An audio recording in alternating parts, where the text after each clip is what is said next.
Doing his best to get you there on time.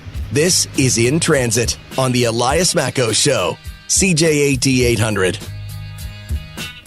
Robyn Flynn filling in for Elias all this week. The Coalition for Democracy Montreal is taking legal action against the city's bike path plans. They argue that the bike paths will take away parking spaces for residents as well as accessibility to small businesses.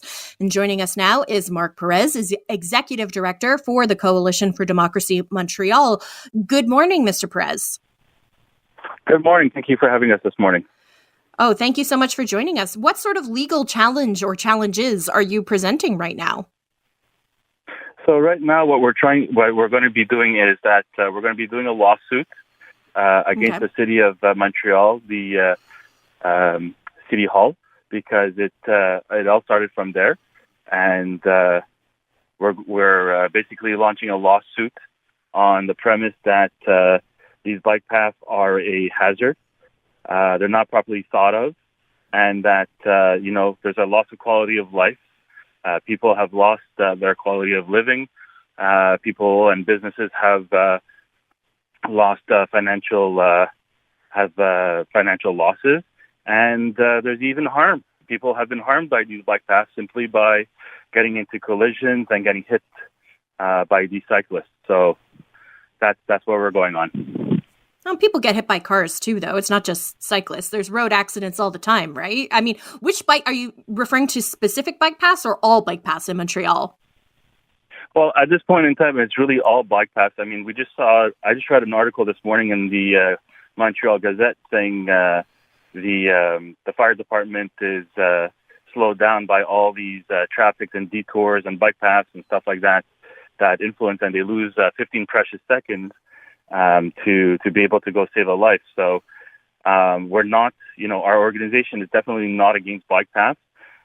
We keep repeating that to everyone, that we are not against bike paths. We're against the way that they're being implemented, and that it doesn't seem like they have a plan, and we keep hearing that across Montreal. And who are you hearing this from?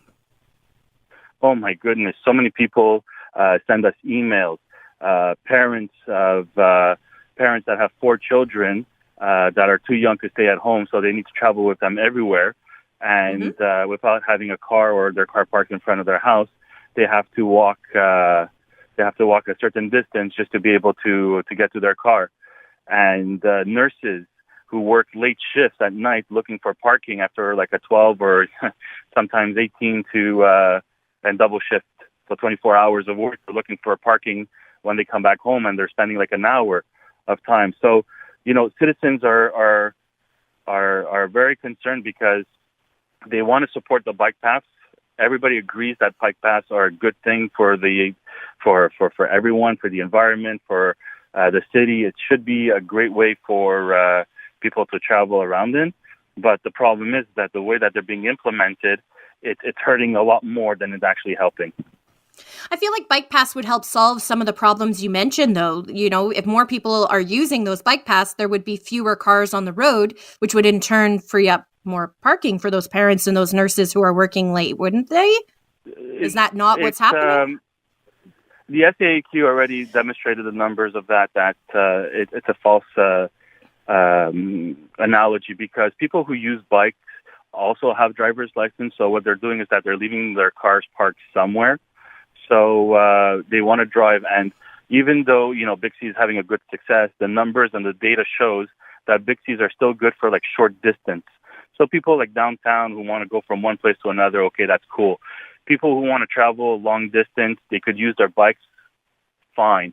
But the problem is that there's still as many cars on the road, and people still want to use their cars. Like, imagine, what are we going to do? We're going to have firemen on a brigade of firemen on cyclists, so that whenever there's going to be a fire, they're going to go on their bikes? No, but I don't think anyone is arguing for that, Mr. Perez, with all due respect. I think, you mentioned some numbers from the Montreal Gazette that bike paths were contributing to the issue. I mean, obviously, construction is probably a way bigger contributor than bike paths. What would you say is a better way to implement bike paths, if not the way that it's currently being done by the city of Montreal? We've actually been thinking a lot about that. So a couple of recommendations have popped pumped up. So, number one, bike paths should only be installed on streets that are wide enough. Okay, they have to have a specific measurement where there's enough space for the parking and for the bike paths, and the bikes have to be inside by the sidewalk and not or on the outside.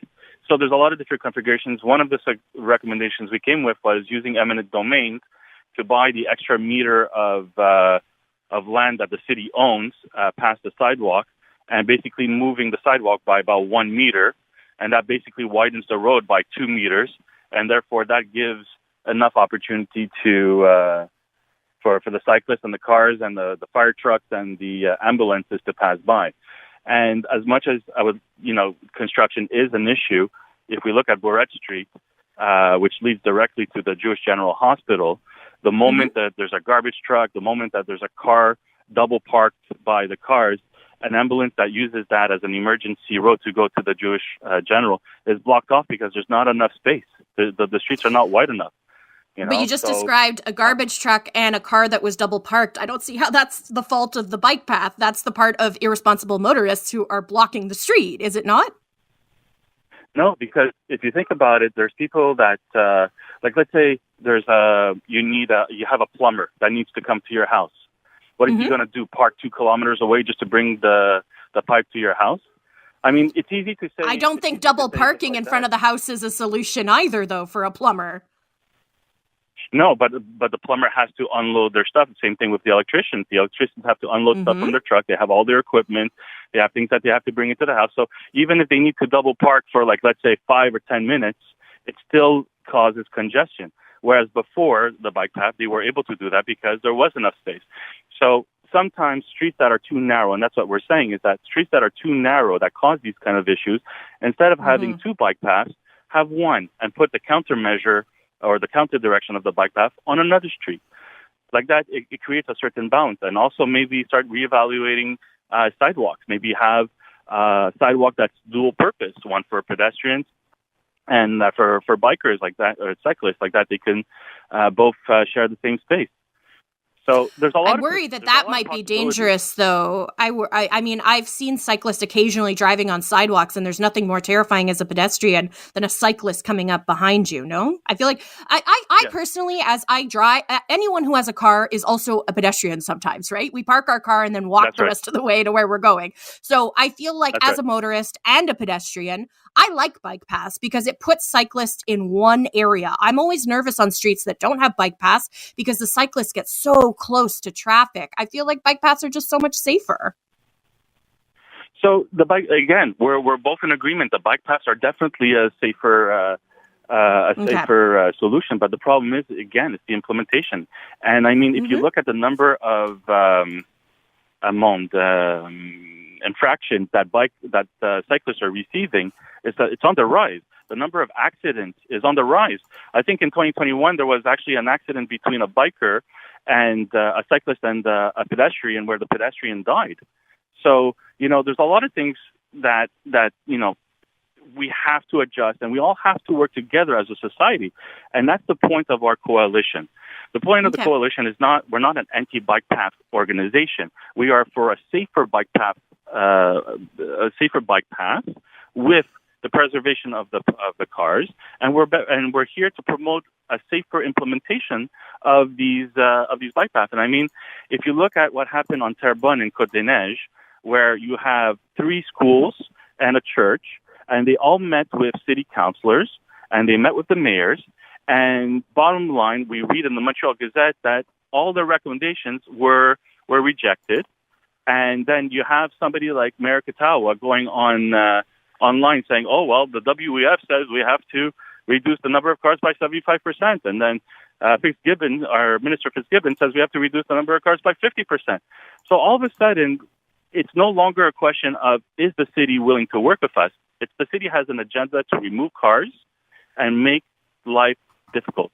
And that's not fair for people who have been living here for 50, 70, 80 years, who've invested their hard-earned money in housing and buildings, and all of a sudden the city comes and says, well, you know what, you're an old man, and you asked for a permit for a parking permit in front of your house because it's too hard for you to move, well, sorry, you're going to have to adjust your life and get with the program, and you're going to have to walk 200, 300 feet to get to your car now. And again, it becomes a hawkish thing, because once you start removing parking spots around businesses and around business areas, what happens is that the competition for a parking spot just gets higher. And not everybody. I mean, there's this one woman who came up to us and she's like, "Look, I have an accident. I can't go on a bike." Oh my God! There's a guy on one of those streets that's getting renovated. That's a chiropractor, and he goes, "People can't bike to my office with their broken leg. They need to come by car." So there's a lot of these situations where we bring these situations up to the city. We advise them of these issues, and all they're telling us is, "Well, figure it out." So we figure it out. Marc, Mr. Perez, I'm going to have to interrupt you there because we're a little bit over time. We're late for traffic. Marc Perez, Executive Director for Coalition for Democracy Montreal. I do appreciate you coming on with us today. Thank you. Thank you very much for your time. And if anybody wants to learn more, they should visit our website, CDMTL.org. They could watch all the videos of our presentations. They could be plaintiffs in our lawsuit. We need donations. We have matching campaigns up to $4,000 going on right now.